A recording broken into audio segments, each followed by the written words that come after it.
So ಇವತ್ತಿನ ವಿಡಿಯೋದಲ್ಲಿ ನಾನು ಅದರಿಂದ ಜ್ಯೂಸ್ ಅನ್ನು ಹೇಗೆ ಮಾಡೋದು ಹಾಗೆ ಅದರಿಂದ ಏನೇನು ಆರೋಗ್ಯ ಪ್ರಯೋಜನಗಳು ಸಿಗ್ತವೆ ಅನ್ನೋದನ್ನ ಹೇಳ್ತಾ ಇದ್ದೀನಿ.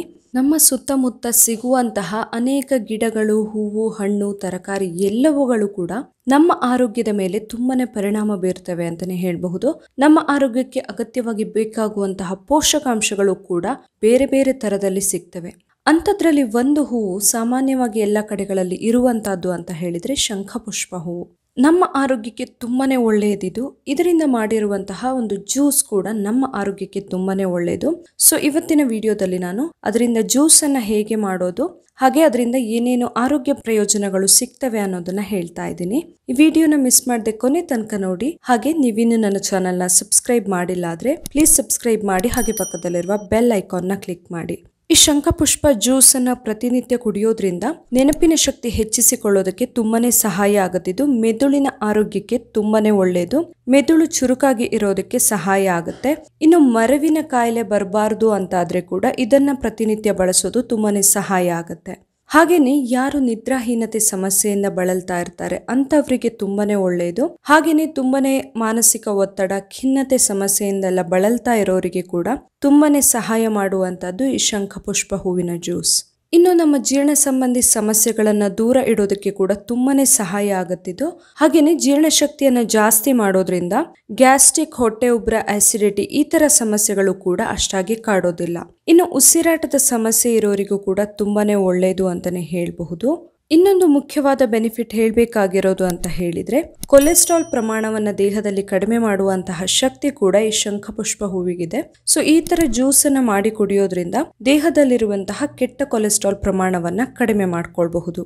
ಇನ್ನು ಇತ್ತೀಚಿನ ದಿನಗಳಲ್ಲಿ ತುಂಬಾ ಜನರಿಗೆ ತಲೆನೋವು ಪದೇ ಪದೇ ಕಾಡ್ತಾ ಇರುತ್ತೆ ಅಲ್ವಾ. ಇದು ಮೆಂಟಲ್ ಸ್ಟ್ರೆಸ್ ಇಂದ ತುಂಬಾನೇ ಜನರಿಗೆ ತಲೆನೋವು ಬರೋಕೆ ಶುರುವಾಗುತ್ತೆ. ಮಾನಸಿಕ ಒತ್ತಡ ಜಾಸ್ತಿ ಆದಾಗ ಕೂಡ ತಲೆನೋವು ಶುರುವಾಗುತ್ತೆ. ಈ ತರ ತಲೆನೋವನ್ನ ಕಡಿಮೆ ಮಾಡ್ಕೊಳ್ಳೋದಕ್ಕೆ ಕೂಡ ಈ ಶಂಖಪುಷ್ಪ ಹೂವಿನ ಜ್ಯೂಸ್ ತುಂಬಾನೇ ಸಹಾಯ ಆಗುತ್ತೆ. ಇವಾಗ ಈ ಜ್ಯೂಸ್ ಯಾವ ರೀತಿ ಮಾಡೋದು ಅಂತ ನೋಡೋಣ. ಫಸ್ಟಿಗೆ ನಾನಿಲ್ಲಿ 4 ಶಂಖಪುಷ್ಪ ಹೂಗಳನ್ನ ತಗೊಂಡಿದ್ದೀನಿ. ನೀಲಿ ಶಂಖಪುಷ್ಪ ಹೂವು. ಇದರ ದಳಗಳನ್ನ ಬಿಡಿಸ್ಕೊಳ್ತಾ ಇದ್ದೀನಿ. ಇದನ್ನ ನೀಟಾಗಿ ಫಸ್ಟಿಗೆ ತೊಳೆದು ಇಟ್ಕೊಳ್ಬೇಕು. ಇವಾಗ 1 ಲೋಟ ಆಗುವಷ್ಟು ನೀರನ್ನ ಆಲ್ರೆಡಿ ಕುದಿಸಿ ಇಟ್ಕೊಂಡಿದ್ದೀನಿ. ಈ ಕುದಿಸಿ ಇಟ್ಕೊಂಡಿರೋ ನೀರಿಗೆ ಬಿಸಿ ಇರುವಾಗಲೇ ಶಂಖಪುಷ್ಪ ಹೂವಿನ ದಳಗಳನ್ನ ಹಾಕೊಳ್ತಾ ಇದ್ದೀನಿ. ಇದನ್ನ ಚೆನ್ನಾಗಿ ಮಿಕ್ಸ್ ಮಾಡಿ ಹಾಗೆ ಮುಚ್ಚಿ ಇಟ್ಬಿಡ್ಬೇಕು. ಒಂದು 10 ನಿಮಿಷ ಆಗುವಷ್ಟು ಹೊತ್ತು ಅದು ಕರೆಕ್ಟಾಗಿ ಅದರ ಸತ್ವ ಎಲ್ಲ ಬಿಟ್ಕೊಳ್ಳೋಷ್ಟು ಹೊತ್ತು ಬಿಡಬೇಕಾಗತ್ತೆ. ಇವಾಗ ಒಂದು 10 ನಿಮಿಷ ಆದಮೇಲೆ ಅದು ತಣ್ಣಗೆ ಕೂಡ ಆಗಿರುತ್ತೆ. ಹಾಗೇನೆ ಅದರ ಕಲರ್ ಕೂಡ ಎಷ್ಟು ಚೆನ್ನಾಗಿ ಬಿಟ್ಕೊಂಡಿದೆ ನೋಡಿ ನೀರಲ್ಲಿ, ಅದರ ಸತ್ವ ಎಲ್ಲ ಬಿಟ್ಕೊಂಡಿರುತ್ತೆ. ಇವಾಗ ಇದನ್ನ ಒಂದು ಲೋಟಕ್ಕೆ ಸೋಸ್ಕೊಳ್ತಾ ಇದ್ದೀನಿ. ಇವಾಗ ಇದಕ್ಕೆ ಒಂದು ಚಿಟಿಕೆ ಆಗುವಷ್ಟು ಉಪ್ಪನ್ನು ಕೂಡ ಹಾಕ್ಕೊಳ್ತಾ ಇದ್ದೀನಿ. ಹಾಗೇನೆ ಒಂದು 1/4 ಚಮಚ ಆಗುವಷ್ಟು ನಿಂಬೆ ಹಣ್ಣಿನ ರಸವನ್ನ ಕೂಡ ಸೇರಿಸ್ಕೊಂಡಿದ್ದೀನಿ. ಇದರ ಜೊತೆಯಲ್ಲಿ ಒಂದು ಚಿಟಿಕೆ ಆಗುವಷ್ಟು ಏಲಕ್ಕಿ ಪುಡಿನ ಕೂಡ ಹಾಕೊಂಡು ಚೆನ್ನಾಗಿ ಮಿಕ್ಸ್ ಮಾಡ್ಕೊಳ್ಬೇಕು.